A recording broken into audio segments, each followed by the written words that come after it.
It was 1400, and cruiser Tone wasn't doing anything to improve her reputation for untimely floatplane launches.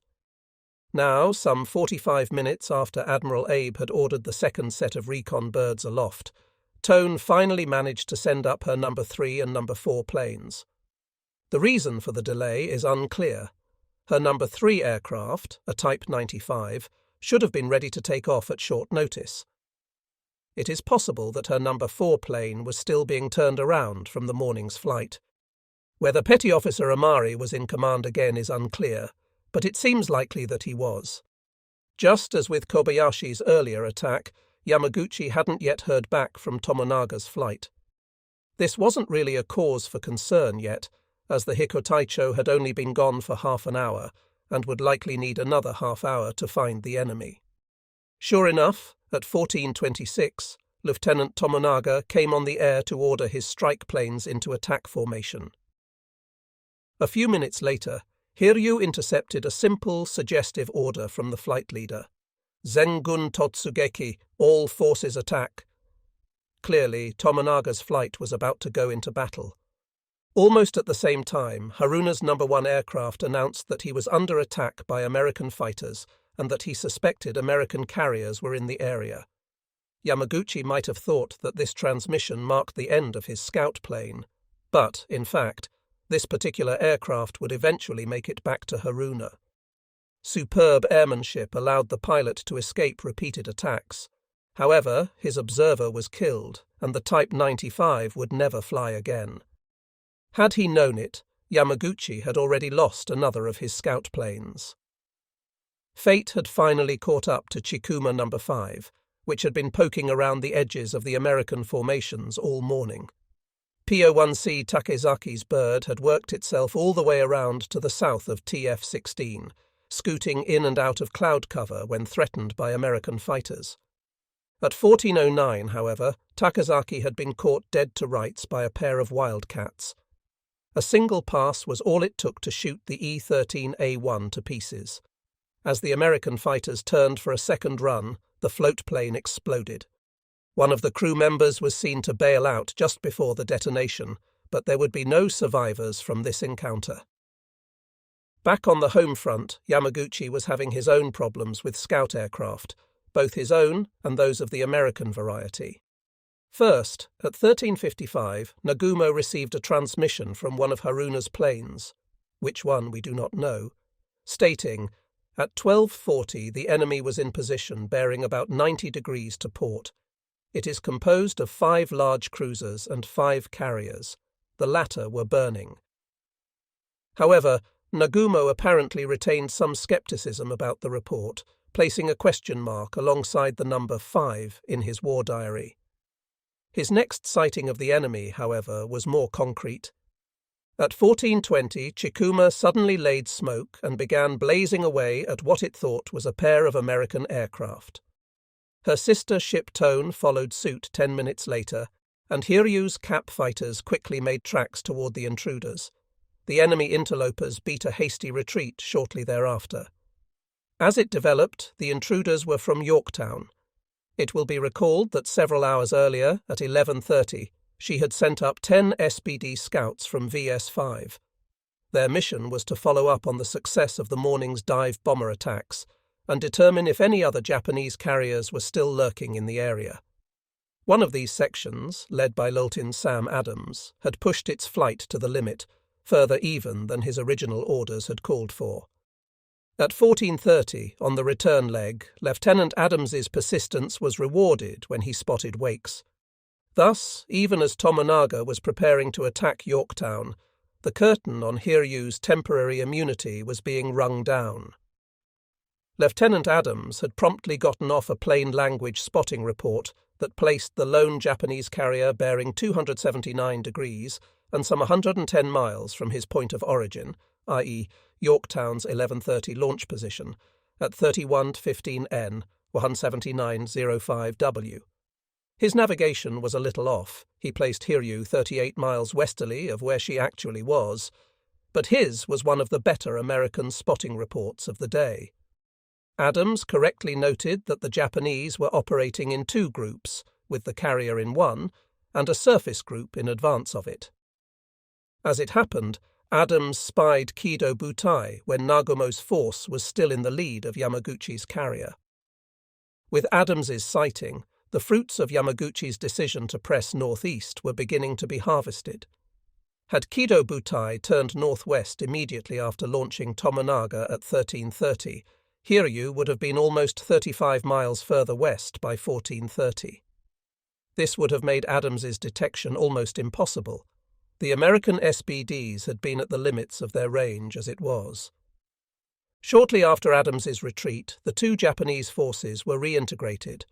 Nagumo promptly reorganized his formation with Hiryu at the heart of a box pattern of the force's heavy ships, still heading 045. Bat Div 3 took up the port flank in column, at a distance of 10 kilometers from the carrier. Crew Div 8's Tone and Chikuma guarded the starboard flank of Hiryu at a similar distance. Flagship Nagara took the van ahead of Hiryu, as usual, while the 5 remaining destroyers moved into picket positions in a loose circle around the formation as a whole. In the midst of Nagumo's reorganization, Tomonaga's attack group came back on the air. It was Lieutenant Hashimoto, the second Chutaicho leader, announcing, "I carried out torpedo attacks against an enemy carrier and saw 2 certain hits." Yamaguchi and his staff were elated. 2 hits were almost certainly enough to put any carrier out of commission. Yet, even before Hashimoto made his report, Yamaguchi was already thinking ahead to future operations. Seeing that Hiryu was already scraping the bottom of the barrel in terms of air power, Cardiv 2's commander was casting about for any additional air power he could find. At 1430, he had radioed destroyer Nowaki, ordering her to relay to Akagi that if the flagship had any aircraft on deck, they should take off at once and transfer to Hiryu. It may be that Yamaguchi was aware that Akagi had once again managed to get underway and was hopeful that she might yet be made operational. It was a fool's hope. By 1430, Akagi no longer had any intact aircraft on board, let alone a flight deck worthy of the name. Kido Butai's former flagship was, in fact, lying motionless once again beneath an enormous column of oily smoke. Her engines, which had propelled her in a stately clockwise circle for nearly 2 hours, had finally shut down again at 1350. It may well have been that whatever damage control personnel who had flooded her aft magazines, and presumably restarted her engines as well, had either withdrawn again or been overwhelmed. Alternately, the flagship's boilers, apparently long since untended, may have finally lost steam pressure. Whatever the reason, Akagi was once again stationary, except for the long, slow rhythm of the swells lapping against her sides. The grim struggle against her fires, though, ground on relentlessly. To use damage control parlance, both hangar decks and the decks immediately beneath them were still fully involved, meaning they were completely afire. Akagi's crew, though, was not giving up and continued putting firefighting parties into the fray, trying to make their way aft. It would appear that in some areas at least progress was being made. At 1450, contact was temporarily re-established with the survivors clustered on the stern and would be again intermittently over the next few hours. On both Akagi and Kaga, the medical staffs, or what was left of them, were faced with a horrendous task. Gathered on the weather decks fore and aft with the other survivors, they were plying their trade with whatever was at hand. The results can only have been pitiable. The survivors were suffering from a variety of injuries, the most prevalent being burns and shrapnel injuries. There was no way to treat these wounds beyond the most basic bandaging and splints. Deep penetration wounds would have likely killed their recipients relatively quickly through loss of blood. The burn victims, however, lingered in agony. In some cases, the badly injured intentionally made their way back into the hangar fires to die there, rather than suffer further.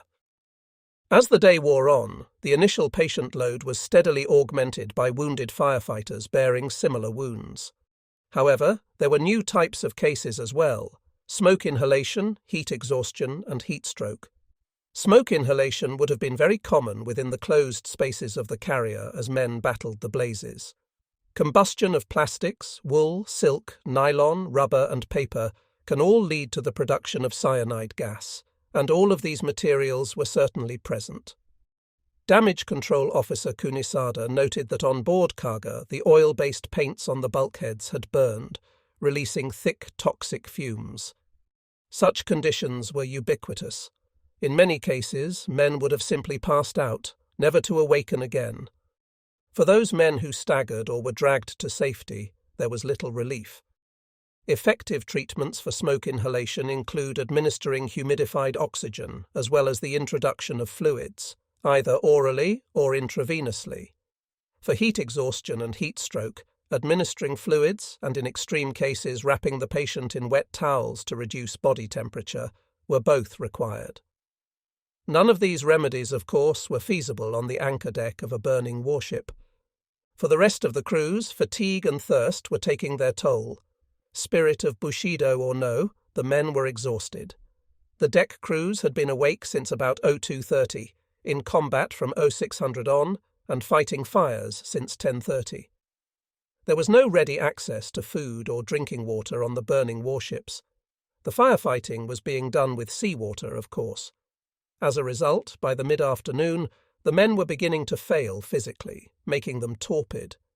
Firefighting crews would have become increasingly inefficient and liable to make mistakes. Physical exhaustion, coupled with the knowledge that for all intents and purposes they had already lost the fight against the fires, can only have led to a gradual flagging of effort as men resigned themselves to the inevitability of losing their ships. As if to punctuate this knowledge, at 1500 an enormous explosion occurred in the forward area of Akagi's hangars, probably near the bomb lifts. The blast blew open the curved forward bulkhead that overhung the anchor deck. Smoke and flame poured forth. Whether this blast put the hand-operated pump on Akagi's forecastle out of business is unknown, but at the very least it brought home to the men clustered there the reality of the situation. The fires were in charge. While Yamaguchi had been handling the air operations on Hiryu, Admiral Nagumo was busily considering how to continue the battle beyond Fort June. At 14:20, just before Tomonaga had announced he was attacking the American carrier, the commander of Daiichi Kido Butai had transmitted a signal advising Admiral Kakuta and Daini Kido Butai of his position and intentions. After destroying the enemy task force to the east, he said, he planned to proceed northward. He instructed Kakuta to rendezvous with him as soon as possible. It would be easy to believe that Kakuta was already moving south at this very moment. Indeed, Yamamoto's earlier orders would seemingly have had the effect of making that force stop in its tracks, come about, and move speedily to Nagumo's rescue. In fact, though, Kakuta was at this very moment heading north toward Dutch Harbour. The previous day had seen this force execute a desultory attack on the American island that had been characterized mostly by foul weather, bad luck, and poor results. Today, however, Admiral Kakuta had been determined to renew his efforts starting at around noon. For whatever reason, Yamamoto's 12:20 order to Kakuta was not received until shortly after 1500, meaning that Kakuta was already committed to his attack on Dutch Harbour when the news arrived that things were not going well to the south. Kakuta duly sent his reply at 15:30 that he would turn his force around as soon as his strike was recovered. But before making any sort of a high-speed run, Kakuta would need to refuel his ships. Accordingly, he shaped a course for a meeting with the force's oilers some 12 hours hence. Once refueled on the morning of the 5th, he would begin his long voyage south. Meanwhile, having gotten his initial report from Lieutenant Hashimoto regarding the most recent strike against the Americans, Admiral Yamaguchi in Hiryu had no choice but to wait for his torpedo bombers to return. Thereafter, he already knew what he was going to do, and at 15:31 he radioed Nagumo that, after definitely establishing contact with our Model 13 experimental ship-based bomber, we plan to direct our entire remaining power, 5 bombers, 5 torpedo planes, and 10 fighters, to attack and destroy the remaining enemy forces in a dusk engagement.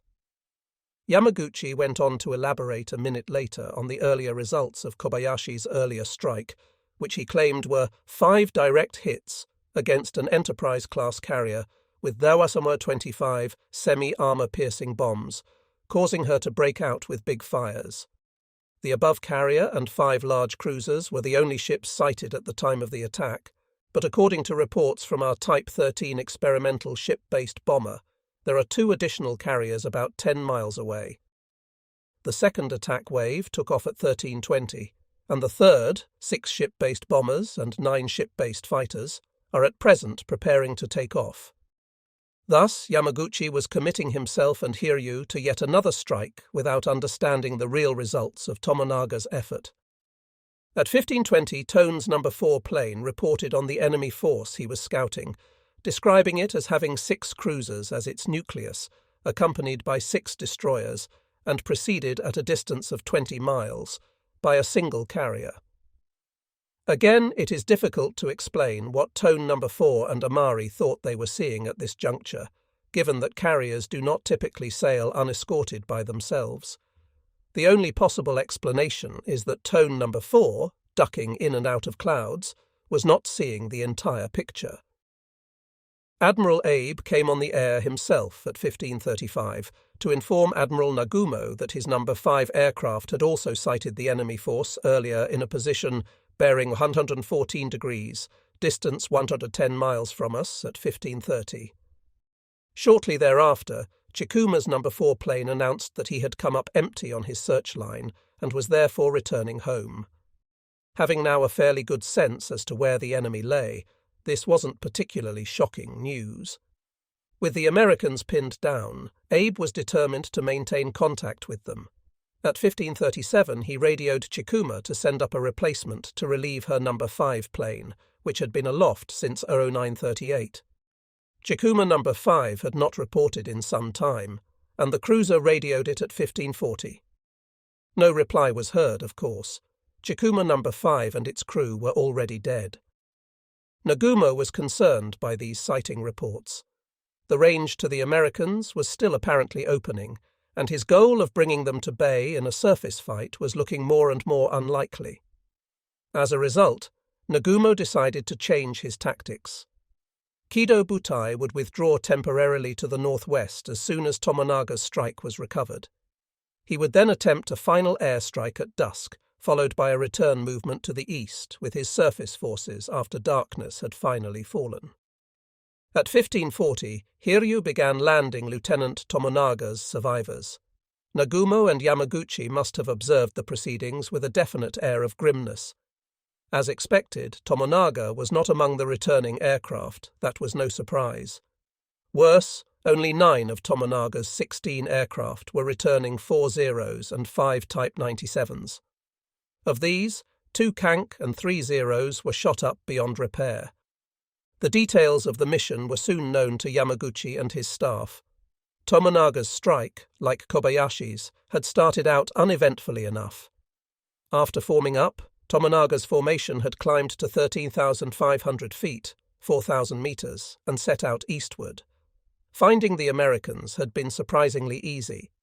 Lieutenant Hashimoto, at the lead of the second Chutai, had simply scanned the sea ahead with his binoculars. At 14:30, he was able to discern wakes 35 miles ahead and 10 degrees to the right. Hashimoto instructed his pilot, PO-1C Takahashi Toshio, to fly up to the first Chutai and Tomonaga. There, the 2 lieutenants had quickly conferred via hand signals and decided to head toward the enemy. As they drew closer, the collection of distant wakes began resolving themselves into an enemy task force with a carrier at its center. From what Tomonaga and Hashimoto could tell, the enemy carrier was uninjured. It certainly wasn't burning, and both she and her consorts were making what appeared to them to be 24 knots on a heading of roughly 90 degrees.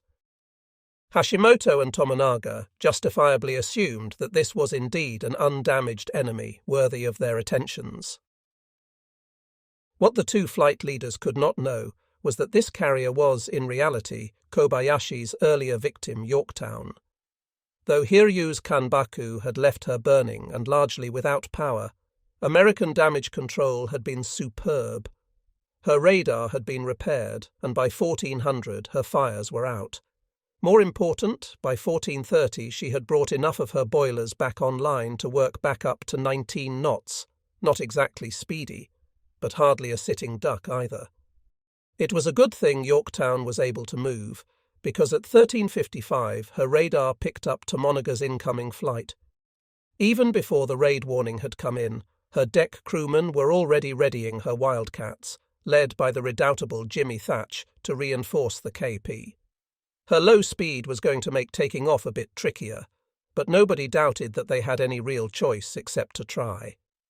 Now, upon receiving word that another enemy attack was developing, Yorktown's fueling system was immediately shut down, and the pilots rushed to their aircraft. None of the Wildcats had more than 23 gallons of fuel, and 2 of the 10 fighters spotted on the deck were actually judged structurally incapable of flying.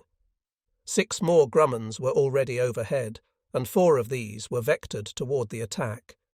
The remaining pair was held overhead to cover Thatch's takeoff, which would not be completed before Tomonaga made his appearance. Meanwhile, Yorktown called for help from TF-16 and was informed that 8 more Wildcats were being sent over.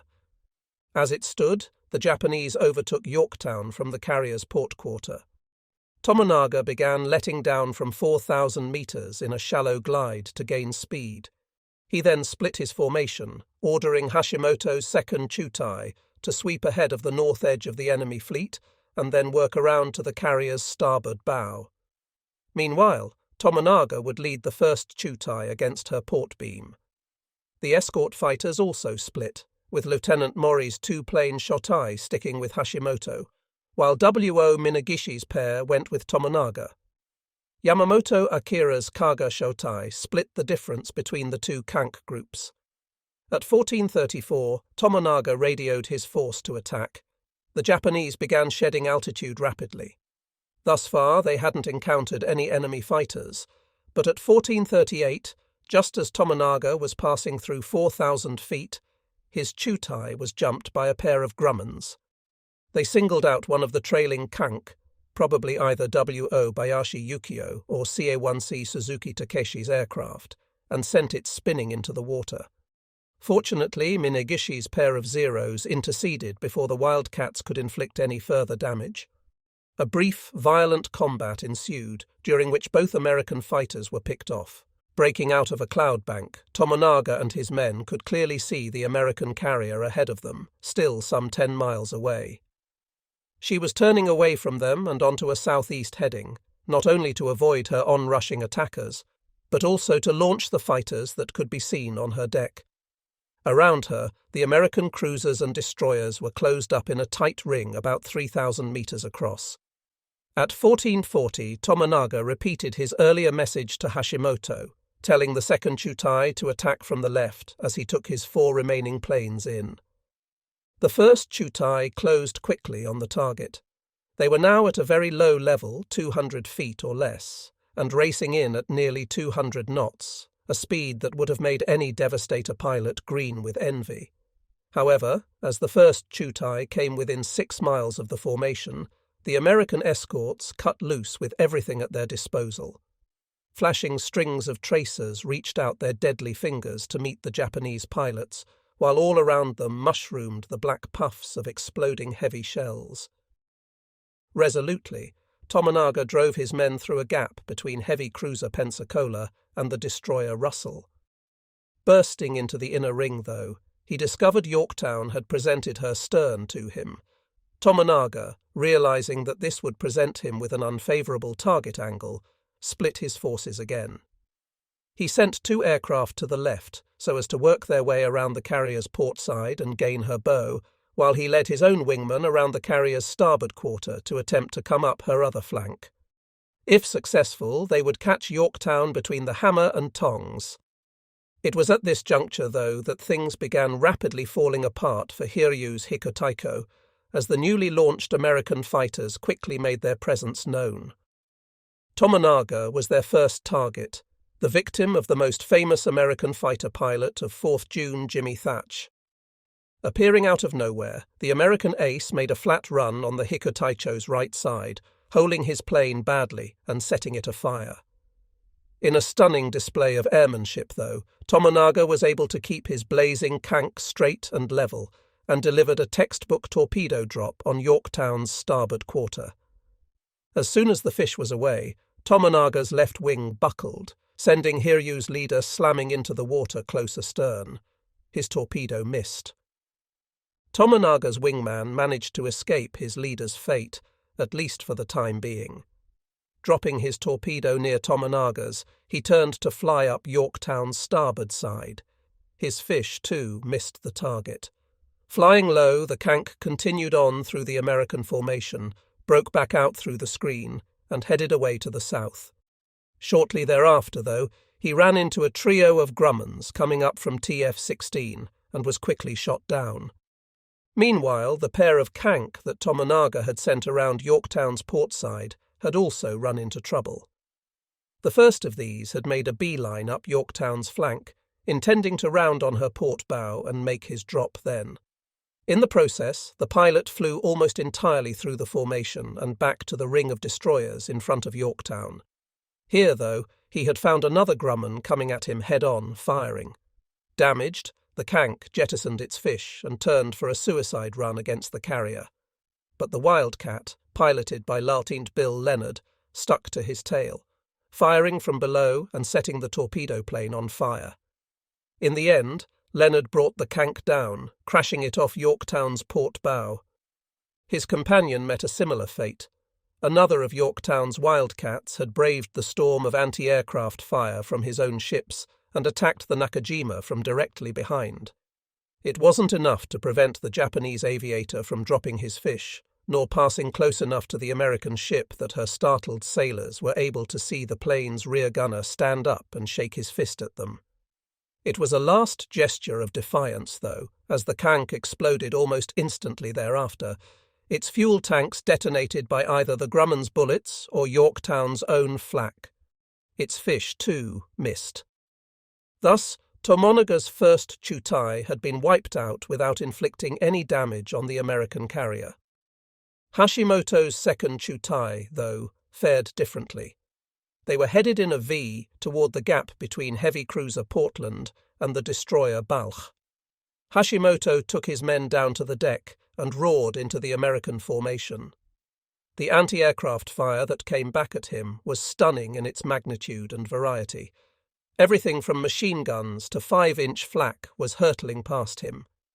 To Hashimoto, the shrapnel rattling off his wings and fuselage reminded him of the sound hail made hitting a metal roof back home. It was terrifying, but it didn't deter him. Most of the enemy Grummans had been pulled away in pursuit of Tomonaga's flight, but not all of them. Fortunately, Hashimoto still had Lieutenants Mori's and Yamamoto Toru's Zeros along with him. When one of the enemy Wildcats suddenly appeared ahead of them, the two Kansen wasted no time in jumping all over him, leaving Hashimoto's Chutai to continue speeding ahead. However, in the process, two more Grummans joined the fight and shortly flamed both the Hiryu Zeros before they even knew they were there, killing both Mori and his wingman. Hashimoto, observing all this from his plane, was sure that he was next. He banked his formation slightly to the left to take advantage of some cloud cover, hoping to throw the American fighters off the trail. It was at this moment, however, that Kaga's two Zeros, flown by PO-1C Yamamoto Akira and PO-3C Bando Makoto, showed up. They initiated an intense low-level engagement with the Wildcats, which removed the immediate threat from Hashimoto's Chutai. Emerging from his cloud bank, Hashimoto found that his formation had become jumbled. He was now on the left side of his group instead of leading the formation. There was little time left to correct these problems, though, as American flak began thundering at them again as soon as they left the protection of the clouds. More American fighters shortly appeared, one of them making a beam run directly at Hashimoto's plane. But at this point, he was close enough to the target that the Grummans had little chance. Not only that, but he still had fighter cover. Indeed, just as Hashimoto's forthcoming attack climaxed, The last Wildcat off of Yorktown's flight deck, that of Ensign George Hopper, was set upon by either Kitani or Minagishi's Zero and shot down almost as soon as he took off. Pilot Takahashi was now taking Hashimoto's plane down to within 100 feet of the water, the flak continuing to explode all around them. The Japanese had a phrase that crystallized their philosophy regarding torpedo attacks: Nikuhaku hitch, press closely, strike home. Hashimoto intended to do precisely that. He knew his torpedoes were deadly, fast and accurate. All he needed was a good drop to take this carrier out of the battle. At 600 meters, the lieutenant released his fish, aiming for the carrier's midships. 3 of his squadron mates did the same, hoping to concentrate their damage. However, at this critical juncture, when every piece of ordnance counted, the lone Akagi Kank, that of Warrant Officer Nishimori, suffered a failure in its torpedo release gear. Despite its crew's efforts, the fish remained attached to the plane. Having made their drop, there was nothing left to do but run for it. Hashimoto led his flight across Yorktown's bow and away to the southeast. Looking back, he strained for any sign that his torpedoes had found their mark. Suddenly, one after the other, 2 enormous geysers lifted their ponderous white heads over the enemy flight deck. Hashimoto felt a surge of elation. They had indeed struck home. By the time he reached the squadron's rendezvous point, though, it was clear that the price Hyrie had paid for this latest success had once again been steep. Lieutenant Tomonaga was nowhere to be found, nor was Lieutenant Mori. Just 5 Kank were left, all from the 2nd Keiichi and 4 Zeros. 3 of the torpedo planes were so badly shot up it seemed unlikely they would make it home, let alone be of further use in the battle. If this was victory, it was the sort of victory Hyrie could ill afford. Hashimoto dutifully radioed his assessment of the attack back to the flagship at 14:45. The 2nd Keiichi's torpedoes did tremendous damage to Yorktown. The first slammed home at frame 90, knocking 3 boilers offline at once. Steam pressure immediately fell and the carrier listed 6 degrees to port, but Yorktown had continued swerving to port and remained underway. For about 30 seconds, there was some chance of minimizing the damage, and orders were being given to the forward generator room to shift oil to starboard tanks so as to correct the list. However, just as these orders were being given, the 2nd torpedo struck a bit forward of the 1st, at frame 75. This 2nd hit was a real haymaker, instantly flooding the forward generator room and killing power throughout the entire ship.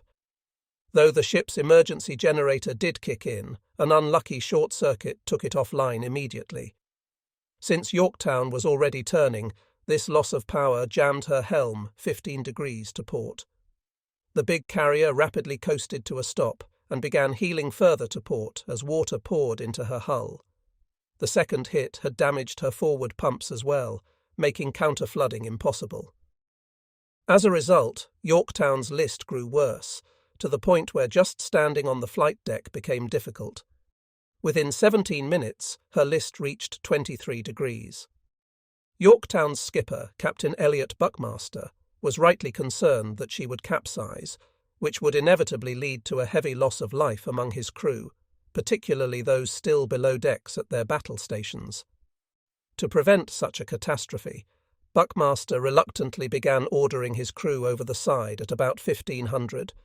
Hashimoto's group, in a brilliantly executed attack, had precisely accomplished their intent to concentrate torpedo damage amidships. Though it had taken 2 strikes to do it, Yorktown was now finally definitively out of the battle. Once Hashimoto had been debriefed at 1600, Yamaguchi dutifully reported the results of the strike up to Nagumo, stating, 2 certain torpedo hits on an Enterprise-class carrier, not the same one as reported bombed. Cardiff 2's leader followed up half an hour later with another message to Nagumo that Hyrie's 3rd attack wave would take off at 1800 to engage the enemy at dusk, and went on to request that the force's float recon planes maintain contact with the enemy. Though Yamaguchi still sought to attack, Nagumo was now finally inclined to start getting Hyrie out of the danger zone. At 1550, he had received word from Tone's No. 4 plane of 2 enemy carriers with 2 escorts. It appeared that despite Hashimoto's best efforts, at least 2 enemy flat tops remained operational. With the odds not getting perceptibly better and Hirie's second strike home, it was time to start opening the range. Thus, as soon as Hiri had recovered her aircraft, she began her belated retreat to the northwest, turning to course 315 and ringing up 28 knots. At the same time, Nagumo was still trying to assess if there was any hope of retrieving at least some of the burning carriers and shepherd them from the battlefield.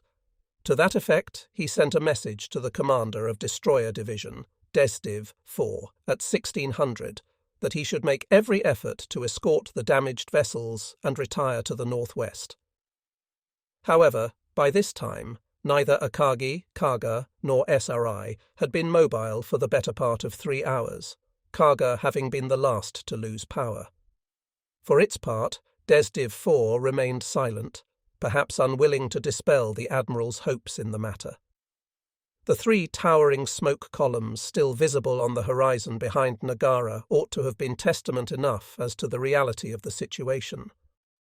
A half-hour later, with Hashimoto's strike now recovered, Nagumo felt even more strongly that Hiri needed to be opening the range and hightailing it west toward Yamamoto and Kond. At 1630, even as Yamaguchi announced plans for a third attack and asked for increased scouting, Nagumo ordered Mobile Fleet to come hard left to a due west course. Unbeknownst to Yamaguchi and Nagumo, even as Hashimoto had landed, American retribution for Yorktown's crippling was already forming up and heading for Hiri. As soon as Lieutenant Adams's sighting report had come in at 14:45, TF-16 had begun readying for a strike.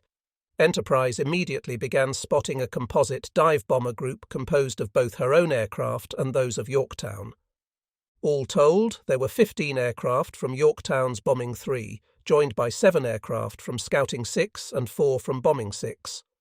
All were under the command of Lieutenant Gallagher.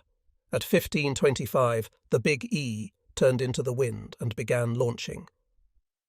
Meanwhile, the disjointed nature of Hornet's flight operations continued. She too had monitored Lieutenant Adams's transmission and had dutifully spotted her own strike force at 14:56.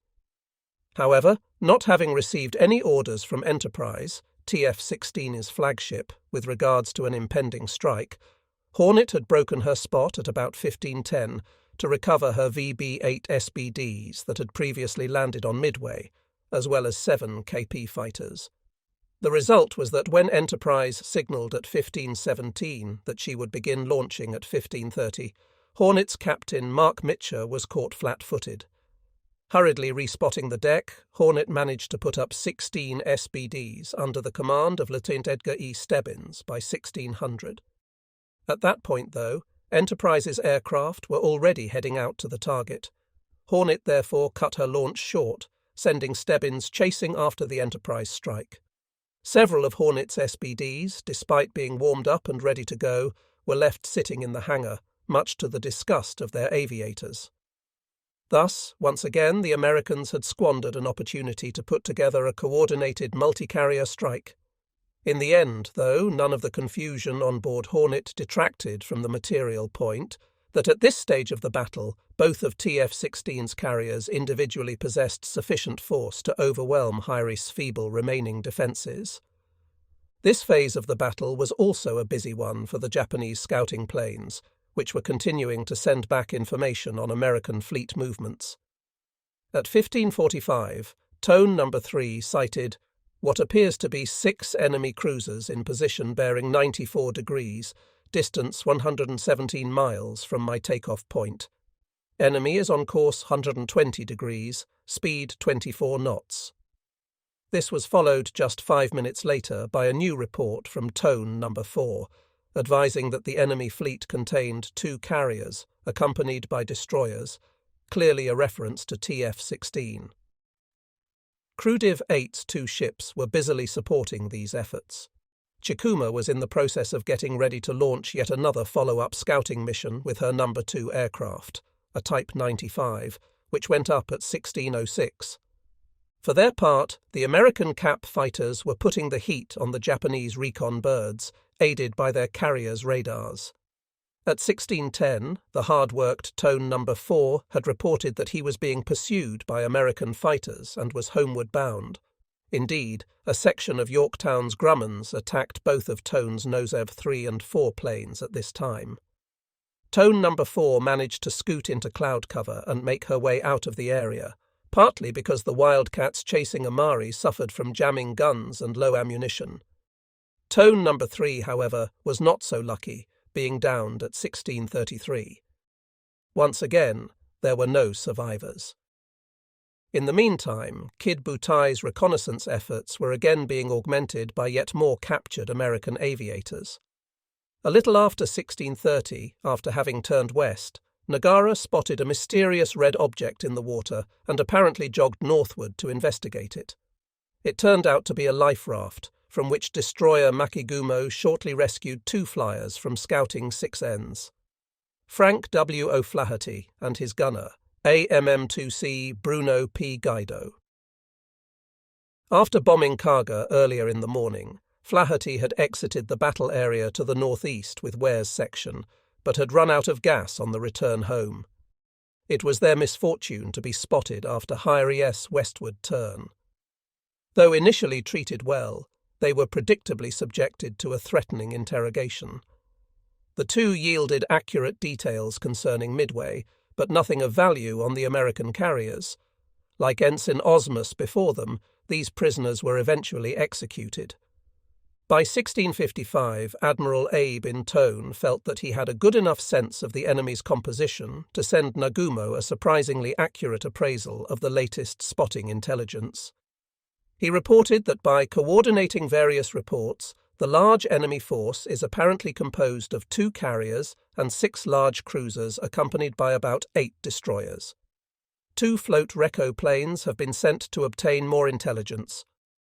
Simultaneously, Combined Fleet flagship Yamato made her helpful presence known once again, as Admiral Ugaki sent a message to his counterpart on Nagumo's staff, Admiral Kusaka, as well as Admirals Yamaguchi and Abe, asking them to report progress of attacks on Midway, particularly whether or not friendly units will be able to use shore bases on Midway tomorrow. At the moment, Yamamoto and his staff still allowed themselves a guarded optimism. Though roughly handled, Nagumo's force was apparently still in the fight. Hiri was even now probably in the midst of launching a third strike against the enemy carriers. Though its chances for success seemed slim, Yamaguchi had apparently already crippled at least 2 of the enemy's carriers. Come nightfall, Hiri with the rest of Nagumo's force would shape course to rendezvous with Kond's onrushing fleet, which in turn would be joined the following morning by the massed force of the main body itself. If all went well, a reasonable semblance of a combined fleet would be deployed to cover the renewal of the landing operations. Whatever American carriers remained could be brought to bay by the fleet's powerful battleships and cruisers, while Hyries' remaining aircraft provided the necessary combat air patrol cover. The fantastical nature of the 16:55 message demonstrated just how out of touch Yamamoto and his staff were. Just as at Coral Sea, where Combined Fleet Headquarters had soundly rebuked Admiral Takagi for a perceived lack of offensive spirit, despite the fact that both his carriers had been effectively knocked out of action, so now the dull displeasure of Combined Fleet's staff could be detected from afar. Blissfully ignorant, or simply unwilling to admit the true nature of the combat conditions then pertaining and physically located so as to be of no use whatsoever to the ongoing operation, Yamamoto's staff was clearly having difficulty coming to grips with reality. This trend would only get worse as the evening continued. By 16:40, the situation on board Kaga finally reached the point where further firefighting was useless. The truth was that there was very little left of the ship to save by this time. 8 hours of fire and explosions had left her a gutted shell. Commander Amagai correctly realized that staying on board simply meant condemning more of Kaga's crew to a pointless death. He ordered Kaga abandoned and the remainder of the crew to be taken on board the destroyers. On board Hagekazi's sister, Maikaze, her skipper, Sea Doctor Nagasuki Seiji continued watching Kaga burn with awed dismay. She was a huge bonfire. There, surrounded among the flames, stood the bridge looking like a volcano that had melted down, a lava slag. Given this, it was understandable that Commander Nagasuki looked with incredulity on a message from Yamamoto himself, asking him to determine if Kaga can be towed, and to advise his superiors of her condition. Nagasuki replied with blunt clarity, saying it was simply impossible. It's not clear if Yamamoto received this, but apparently Nagumo did, for he subsequently radioed Yamato at 1700. Kaga is inoperational in position HEEA 55. Survivors transferred to DDs. Soryu's condition at this point was much the same as Kaga's, with many men already in the water. Still, survivors clustered on both extremities of the ship. As the afternoon wore on, the decision was evidently made to remove these men as well.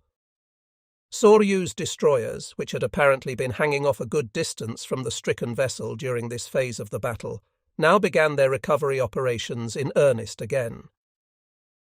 On Soryu's anchor deck, Commander Kanao noticed a ship approaching at high speed. Incredibly, for a moment, Kanao wondered if it were an enemy. Given the condition of Soryu, should he kill himself to escape the shame of capture? But he carried no pistol, the way the pilots did, so there was no way to do the deed. Suddenly, he remembered that the forward AA guns were still in order. If it was an enemy warship, they could at least fight back and die like warriors. He immediately ordered, "Gunners, man your battle stations." As the other vessel closed, though, he and the men were relieved to see that she flew the Imperial Navy's ensign. It was Hamikaze. With tears in their eyes, the men on the foredeck waved their caps at the destroyer. Hamikaze stopped several hundred meters away and started to signal them. Not having a signalman in their ranks made deciphering the message difficult, but Kanao finally made out that the tin can was ordering them to abandon ship. Simultaneously, the destroyer lowered one of her cutters. Kanao managed to flag back, "Our ship is disabled. We want to remain on board." Hamikaze answered quickly, "Enemy carriers are approaching. Abandon ship immediately." Kanao thought that Hamikaze must be mistaken, or that he had read the signals wrong. Nevertheless, in short order, the cutter was alongside, and the destroyer men began urging the crew on the bow to abandon ship. Kanao was torn. He was not convinced that the enemy was approaching. Yet Yanagimoto had ordered the ship abandoned as well, and if they remained there, they might well be hindering Hamikaze in continuing the fight. Some of the other sailors opined that if the situation on board Soryu improved, perhaps they could reboard the carrier. Finally, seeing no other way out, Kanao and the men cheered "Soryu Banzai" 3 times and started to load their wounded onto the boat. At the same time, Hamikaze was sending over her boat, Chikuma's cutter, which had been left behind to render assistance to the stricken carrier, was still trolling about and plucking survivors out of the water. Hamikaze eventually picked them up after they had finished their work, and at 1802 the boat was cut loose and abandoned. As far as the destroyers could tell, they had now gotten everybody off the ship that could be rescued. Yet even now, there were apparently still men on board Soryu. Deep in her hull, the final fate of the engine room crews had been grimly unfolding for some time. The temperature had by now soared well beyond the point where humans could stay alive for any length of time. Engineering Lieutenant Naganuma was dizzy, and several of the sailors around him were squatting on the deck plates. As one such man crouched at Naganuma's feet, he shouted at him, "Hey, come on, we are in a battle!" He kicked at the man's legs to rouse him back to his post, but the sailor no longer moved. Naganuma was streaming with sweat. He tried to keep drinking, but almost instantly he would be thirsty again. Soon the drinking water was exhausted. The men were sweating rivers. One of them said, "Well, it's unavoidable. We must drink the water from the Fukusuiki, the water recovery plant for the boilers." Desperately, they began pouring the distilled boiler feed water into cups for the men, who greedily lapped it up. To Naganuma, the water made him feel uneasy in his gut. An engineer that he knew, who was usually quite diligent, stepped up to Naganuma. In the dim battle lighting, he looked half mad. "Kikaich, head of machinery, I have a favour to ask." "What is it?" Naganuma replied. "I borrowed 2 yen 50 sen from a petty officer in the starboard engine room, but I haven't returned it," the sailor said. "I don't know how he is now, but the money is in my private box, so could you please give it back to him, sir?" Naganuma was taken aback by the enlisted man's request. "What are you talking about?" he snapped. "We are in battle now. Do it after it's finished." "No, Kikaich, I am no longer all right." And without another word, the man fell to the deck to lie beside Naganuma's feet. The lieutenant simply stood there, paralysed.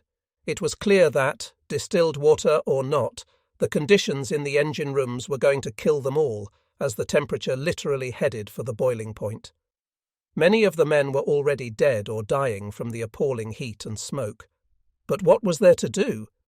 The passages topside were all aflame, with the hangar deck above them a mass of fire.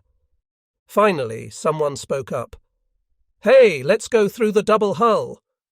Naganuma followed 3 or 4 men to a service manhole that led down below the engine deck plates to a crawl space in the bilges. There was already seawater down there, and as the men crawled in, the water came up to their heads. For a while they simply crouched there, not knowing what to do. At least it was cooler. After a time, Naganuma became perplexed. "Hey, something is odd," he remarked. His senior engine man, Ensign Izuka, who had yet to enter the pool below the floor plates, was writing down the names of those who had fallen and their last words in a notebook. He looked up from his scribing. "What is it, sir?" "Well, look at this depth meter," Naganuma said. He pointed out the graduation, which showed by how many feet below the waterline the bottom of the double hull was located. "It looks like the level has deepened." There was no question. Soryu appeared to be taking on water. It wasn't a lot yet, since the crawl space was still not completely full. But it seemed impossible to exit that way by crawling forward through the bilges, since who knew if the space would fill further while they were exiting. Izuka said, "Well, it cannot be helped. Shall we try topside again?" Naganuma had no response. Communications with the bridge had been totally terminated long before. If there had been an order to abandon ship, Naganuma had never heard it. Even the emergency lights had now gone dark. Despairing of progressing further into the water-filled crawlway, Naganuma's party now crept dripping out of the ship's bilges and made their way back into the infernal heat of the engine spaces. With the help of a handlight, they tried to evacuate upward through another waterproof hatch. However, try as they might, it would not budge. Naganuma cursed the door's design. Then one of the men noticed a dim light coming down from above decks. The engineman moved forward to see what it might be. Coming nearer, they could see that an explosion or bomb had blown a hole through the top of their prison. Just beyond, a companionway ran upward toward freedom. But the exit at the top was ringed with fire. For the moment at least, there seemed no way out. On Hiryu, preparations for Yamaguchi's dusk strike were already underway. Convinced, with reason, that his aircraft had badly damaged 2 of the American carriers, Yamaguchi was determined to attack the 3rd. Unfortunately, he now had practically nothing left with which to do it. He was down to just 4 serviceable dive bombers and 5 torpedo planes, plus Soryu's D4Y, which was intended for scouting. Nevertheless, he was planning on getting in one last blow at dusk, when the Americans would hopefully be less wary, and with a smaller cap overhead. Lieutenant Hashimoto would be in charge of the effort. The planes were not yet on deck, though, and would not be spotted for another half-hour or so. Yamaguchi had hoped to launch earlier, at 16:30, and Captain Kaku had apparently begun the briefing process, only to have it all called off as the result of an intriguing episode. Kaku could see that many of the aviators were on their last legs as a result of the day's constant flight operations. As a result, he ordered stimulants distributed to them. There had been a mix-up in getting the pills, mysteriously labelled Aviation Tablet A, up from the sick bay. The aviation mechanic who had been sent below to fetch them brought back a bottle of tablets, which Hikocho Kawaguchi thought looked suspiciously like sleeping tablets.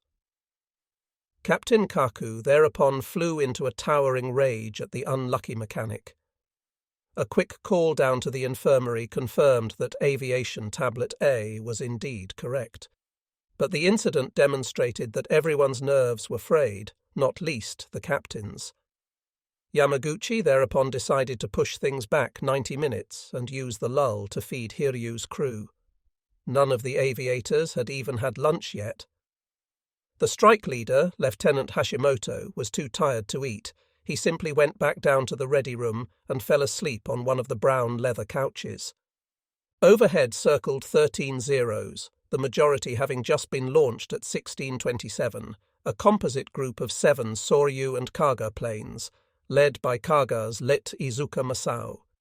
They joined 4 Akagi fighters under Let Shirane Ayao and a pair of Kaga birds as well. The disposition of these fighters is unknown, although judging by the composition of the group as a whole, they were likely roaming about in 2- and 3-plane shotai, covering different quadrants of the formation. It seems clear, too, that some of the aircraft at least were stacked at different altitudes. Somebody on Hiryu, likely Captain Kaku or Hikocho Kawaguchi, had learned their lesson with regards to American dive bombers. By this time, the force's cruisers and battleships had all joined up with Hiryu. The heavy units were in their accustomed positions, with Bat Div 3 in the starboard column and Crew Div 8 to the port, all spread widely around Hiryu. Nagara's position was in the van. Hiryu's final test was not long in coming, as Enterprise's composite air group was now close by. Enterprise's Lieutenant Gallagher had spotted Hiryu at 1645, after first flying north of the burning hulks of the carriers he had helped destroy in the morning. With Hiryu's formation discernible ahead at a range of 40 miles, Gallagher had begun gradually letting down from 19,000 feet in preparation for initiating his attack run. As he did so, passing the formation's port side, he circled to the west so as to attack out of the sun. He ordered Bombing 6's aircraft to follow his Scouting 6 aircraft in attacking the enemy carrier. Yorktown's Bombing 3, under Lieutenant DeWitt Wood-Shumway, was slated to attack the nearer battleship Haruna, which was ahead and to starboard of the CV. Despite the better cap arrangements, the Japanese apparently did not receive adequate warning of this incoming attack either. The position of the sun certainly had something to do with this, but so too did the fact that the remaining KP pilots were undoubtedly just as exhausted as the deckhands on board Hiryu.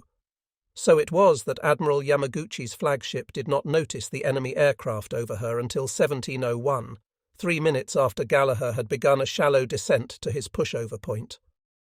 As it happened, just before, at 1656, Nagumo had signalled his force, ordering, "Turn to course 120 degrees, speed 24 knots. Nagumo's order was not intended as an evasive manoeuvre, but rather an intentional change in base course, confirmed by radio from Tone to Crew Div 8 and the battleship's planes at 1700. It may have been related to the seaplane recovery operations that were soon to follow, or, less likely, to the planned launch of Soryu's recon plane, but this is not clear. Regardless of why it occurred, Nagumo's last-minute manoeuvre had the effect of bringing Kido Butai into a sharp turn, just as the Enterprise's SBDs began their dives. This may have further amplified Hiryu's already well-documented evasive skills. Some 5,000 metres off Hiryu's starboard bow, Chikuma had just completed her turn to the east at 1701 when she spotted Gallagher's bombers as they were about to push over. Behind her, Tone saw Shumway's group 3 minutes later and cranked her guns around to port as fast as she could to engage the enemy.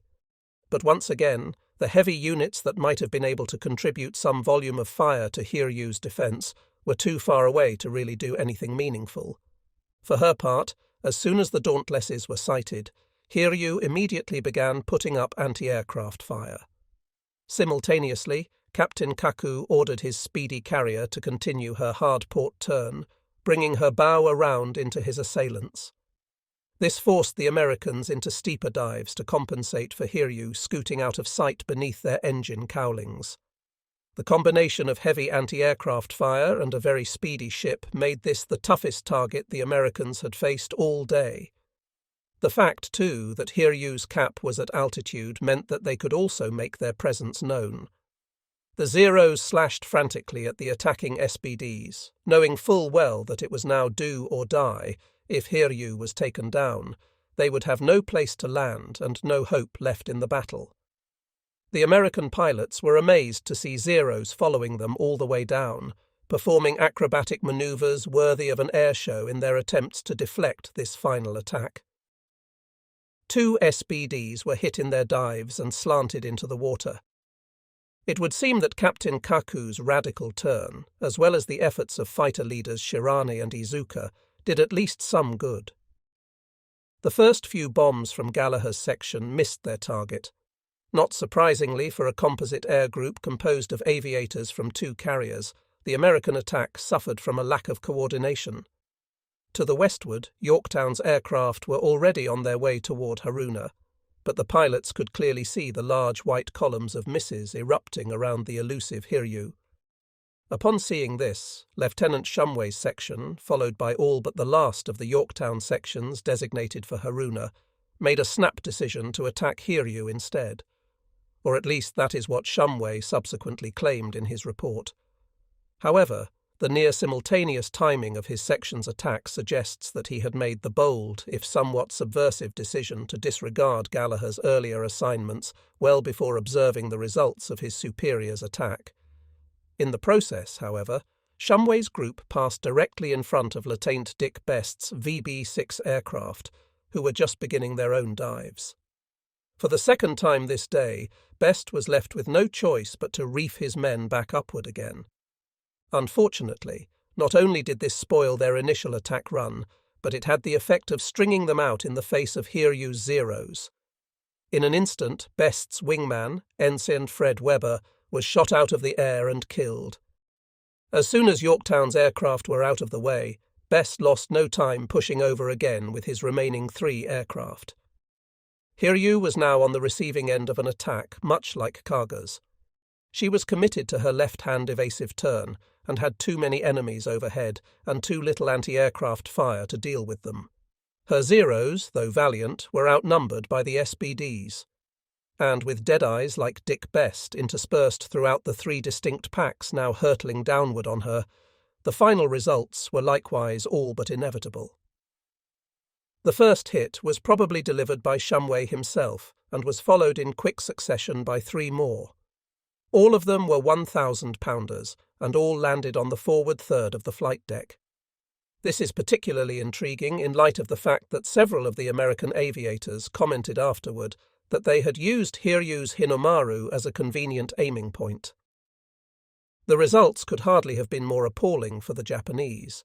Hiryu's flight deck was blown upward by the detonations, then collapsed down upon itself as the hammer blows continued. Heavy fires broke out at once. Anyone in the forward hangar, where 19 Zeros were currently stowed, would have been killed instantly. Even more spectacular, one of the bombs also smashed into Hiryu's forward elevator, chopping the lift into pieces and hurling one large portion against the front of her island. The bridge windows were smashed, flinging Captain Kaku and everyone else to the deck. Astern and 1 deck below, Commander Kawaguchi was blown completely off the air control platform at the back of the island and onto the flight deck. Standing nearby was his assistant, W.O. Arimura Yoshikazu, Hiryu's bomber maintenance chief. Arimura was badly wounded on his left side by the blast, suffering a broken jaw, punctured lung, and multiple fractures in his left leg. He collapsed in a heap on the air platform. Kawaguchi himself was amazingly unhurt and was just picking himself back up from the flight deck when another bomb landed. Down in the ship's port after engine room, an ensign named Mandai had heard the bugles sound over the intercom, meaning an air action was underway. Then he heard the first bomb land. This was no near miss alongside, as the force of the detonation pushed down directly on the ship rather than shoving it laterally. Then more hits. The lights went out and the battle lighting came on. Almost immediately, though, smoke began pouring through the engine room ventilators. A pair of ratings who had just gone above to get food for the engine room crews hurriedly scurried back below the spaces above, were already afire. Nevertheless, in the main engineering control room, Chief Engineer Aimune Kunize maintained the ship underway. Although the hatchways to the other machinery spaces were blocked, he soon had a minor blaze in No. 4 engine room extinguished and had re-established communications with the other engineers. Aimune had no intention of bringing Hiryu to a halt before he was told to. Indeed, Captain Kaku urged him to give him everything he had, so as to drive Hiryu out of the battle area as quickly as possible. In the ready room below the island, torpedo aviator Hashimoto was still catnapping when he was thrown off of his couch by the first detonation, then was knocked to the deck again as the bombing continued. The ready room quickly began filling with smoke. Hashimoto ran toward a patch of light, which turned out to be an opening made by one of the explosions. The reason for the light now became evident. The space beyond was already catching fire. He crawled on his hands and knees through the compartment, grateful for the gloves on his hands. Sparks and burning ashes were falling on him. His hair began to smoulder. Groping his way through the rapidly gathering smoke, he encountered another sailor, who offered him a gas mask. Even half-burned as it was still better protection than nothing. Finally making his way up to the flight deck, Hashimoto gazed in amazement at the wreck of the elevator, standing almost at attention as it leaned against the island. To the wounded Arimura, also lying nearby, the now vertical lift reminded him of the sails of a sailing ship. Hashimoto was immediately pressed into service by Hiryu's executive officer, who ordered everyone in the vicinity to begin cutting loose the hammock mantelets from around the bridge. They served no more use now and were sure to catch on fire. This much must be said for Hiryu. Her damage control parties were prompt and fairly efficient. By some miracle she still had one of her fire mains working, and parties began making their way forward at once, reeling the hoses out from the crew pockets along the sides of the flight deck. Lying where he was amidst the wreckage and dead and injured crewmen, Arimura could do nothing to assist the crewmen. He couldn't even move. And all the while the flames were getting closer. Suddenly a sailor came along and picked him up from amid the carnage and began carrying him up the companionway onto the bridge. Thinking better of this, though, the rating instead turned around and made for the flight deck, where they were both knocked over by over-eager sailors plying their hoses. Arimura was intensely irritated but could do little about it. He was dumped on the flight deck farther aft. Those few American dive bombers who had not yet committed to their dives were now picking out new targets. From where they sat, Hiryu was obviously finished. As a result, several bombers scooted over to attack battleship Haruna instead. The fast battle wagon, however, remained as wily as ever and avoided anything more serious than a pair of near misses. Hiryu continued racing blindly forward at 30 knots, smoke streaming from her bow down the length of her flight deck. Captain Kaku had no real choice in the matter. As long as the dive bomber attack was ongoing, he needed to keep Hiryu moving at her best speed. However, a 30-knot wind over the bow had the effect of fanning the flames toward the stern and making firefighting efforts even more difficult. Worse yet, almost as soon as the first group of American dive bombers finished with Hiryu, at 17:20 another group showed up. This was Hornet's late-launching SBD contingent. Fortunately for Hiryu, they too could see that diving on her was a waste of time. The carrier was aflame practically stem to stern. As a result, they focused their efforts on Tone and Chikuma instead. Apparently, Japanese battleships and heavy cruisers were immune to damage this day, though given that they were hardly smaller or speedier than ships like Hiryu, the futility of the American attacks appears to make little sense. Nevertheless, Tone and Chikuma garnered little more than a bucket of near misses from their encounter with Hornet's 14 aviators. Thus, Hornet's misery for this day was complete. Her torpedo squadron wiped out, her dive bomber and fighter squadrons badly depleted, and not so much as a single hit on an enemy vessel to show for it. It had indeed been a dismal combat debut for the most recent American carrier to join the Pacific Fleet.